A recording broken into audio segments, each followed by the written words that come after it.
Hey folks, welcome back to my channel, and welcome back to Stirling Albion and the RNG Nutters. When last we were here, we had just finished Season 1 with a domestic treble, winning the Premier Sports Cup, the KDM Evolution Trophy, and topping William Hill League 2. All in all, it was a fantastic first season, but it was clearly a bit easy. A team in the fourth rung of the Scottish League ladder should not be comfortably beating the likes of Celtic on the way to winning a trophy. Well, chances are, the good times are about to come crashing down as we're in the summer transfer window, and clubs have started to take notice of my players. Now, to briefly recap, the original team of Nutters were designed to give the squad as much balance as possible, but from now on, any new Nutters will be completely randomised. I also gave myself some rules I have to follow regarding transfers. During the winter transfer window, I am allowed to refuse transfer offers so I can keep my team together, but during the summer I must accept any reasonable offer that comes in, and if we look at my squad, you'll see that most of them have interest from other clubs. What you may not notice is that there have already been some changes, as 5 players have already been transferred out, and I've replaced them with some new Nutters. Valentin Sulzbacher went to Rapid Vienna for 5 million. The man Yahai Mena was signed by Toluca of all places for 5.25 million. Matthew Grimaldi went to Sydney FC for 500,000. Vladislav Simoshuk signed for Metalist in Ukraine for 250,000. And Yassim Al-Matad decided he was playing far too much football for us and went to be a squad player at Coventry instead, for 1.2 million. This Coventry are still in the Championship.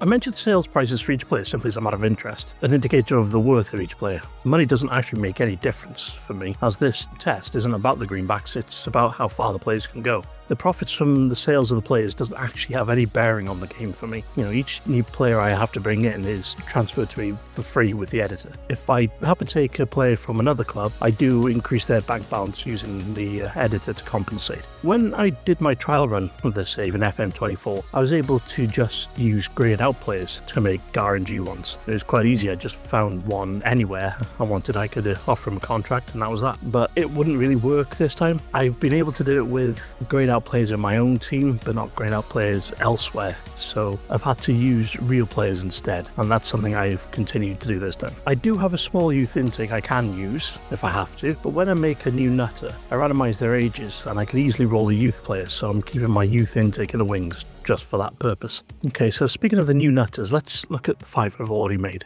First up, we have Koba Koindradi, a 19-year-old left-sided midfielder from Djibouti. The next is Taylor Nick, a 29-year-old right-winger from Cambodia. Third is Choi Song-hyuk, a 29-year-old from North Korea who can play on either wing. Fourth is Kamal Lawrence, a 30-year-old central attacking midfielder from Jamaica. And finally, we have Wisdom Aqua, a 30-year-old Ghanaian who can play left wing. But these aren't the only players I need to make right now. I also need to make a new goalkeeper, as last season my third choice was a young player who has also left this summer. Damien Czech is the son of legendary goalkeeper Petr Cech.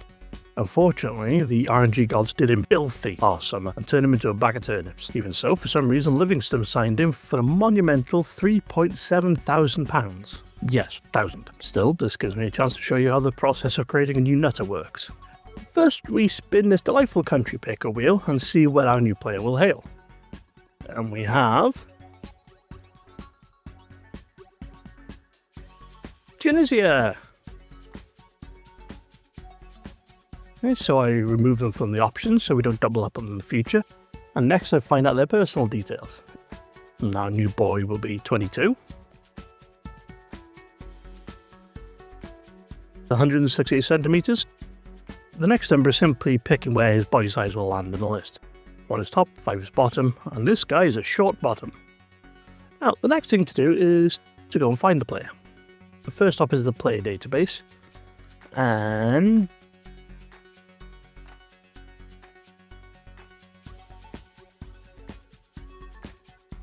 nothing. Okay, good. This one is the downside of the modern FM. You have to have really good scouting networks to find the players. I mean, I get it, it makes for a more engaging game when played properly, but for making the videos it could be a royal pain in the big boy plums. So I'm off to the Tunisian national team. I'll check the different age groups for some choices, but generally they don't have anyone to offer, and I have to pick from the first team. Like now with this boy, Aminala Memiche. He's 22 already, which is perfect, so now I can just edit the rest of his personal details and his attributes. Speaking of which, let's take a look at how I get those. This screen shows the numbers I already generated, but let me show you the process. This is the homepage of random.org. I go down to numbers, pick the top option for integer generator. I then select the value range, which is 1 to 20 for the player's attributes. Then choose how many numbers I want to generate. For goalkeepers it's 51, for outfield players it's 49. Click get numbers and this is where we end up. But as it already generated the numbers, I'll stick with the original ones, not these new ones. Okay, so back to the player's card in-game. I use the in-game editor here. On the general tab, I can change his height.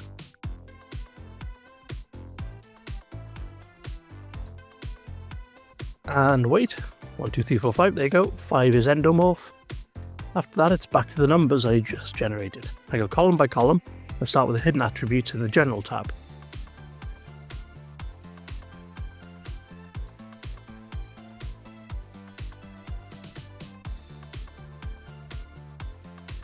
Okay, so I'll do the rest of these off screen and then come back when they're finished. Okay, I've finished, and there's one more thing to show you before you see his card. As I've changed all his attributes, his current ability will also be different. And as we see here, it has dropped to 38. Now I have his current ability, I now have to work out his new potential ability. So we're off to the RNG screen again. I use his current ability as the lower value, put the max of 200 as the upper value. Let's see what we get. Okay. Well, let's go and add this to the details, and then you can see his player card.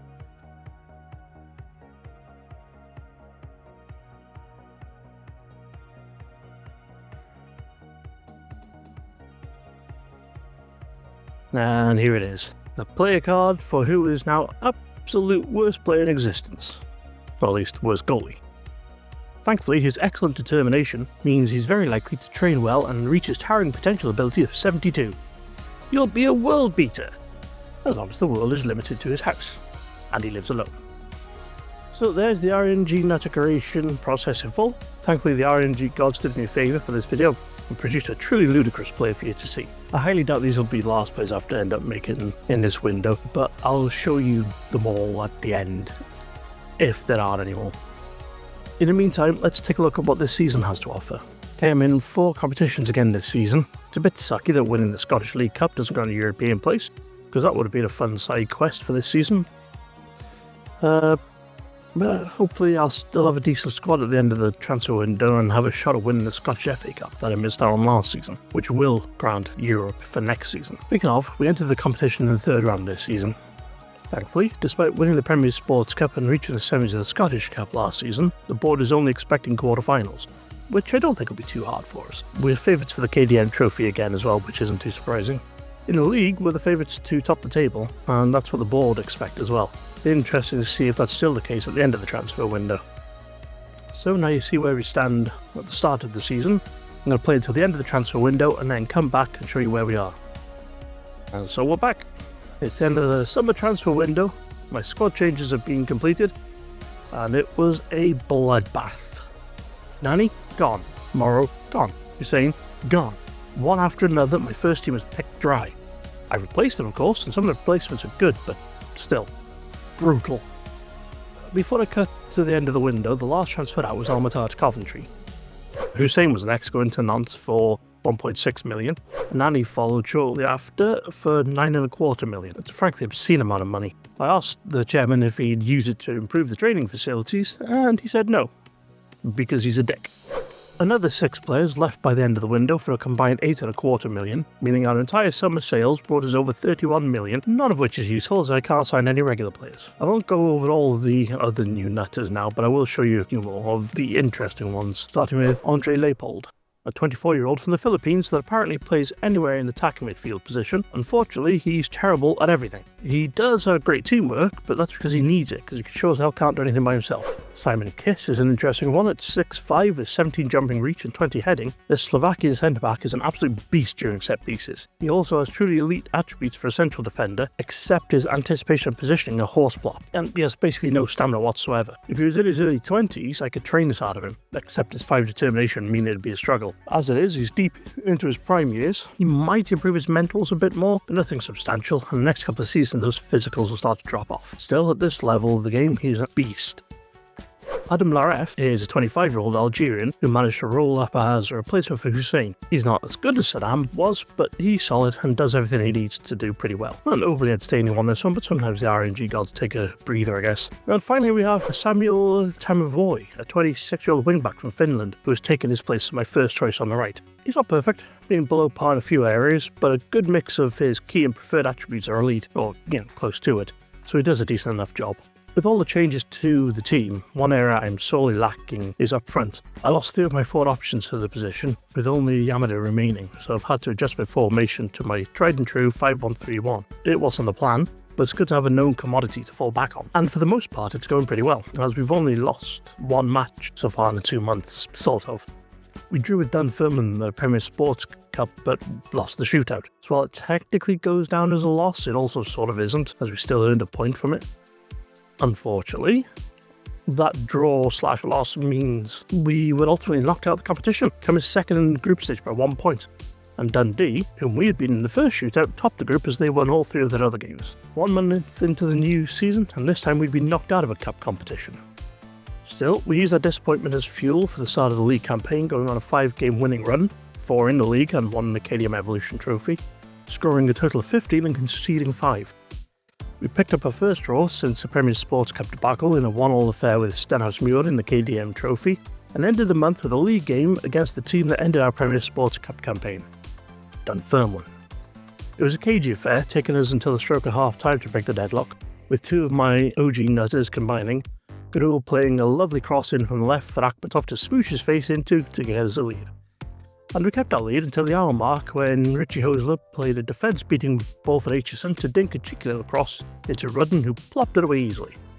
With that equaliser, I turned up the tempo, made some substitutions, and nothing.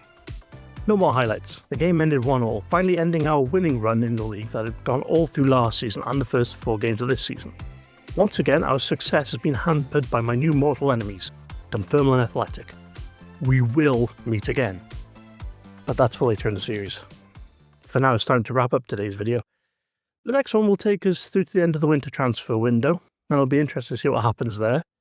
I am, of course, allowed to refuse transfers, but if things are going well, the increased scrutiny might lead to some offers the board can't refuse. Well, I guess we'll see.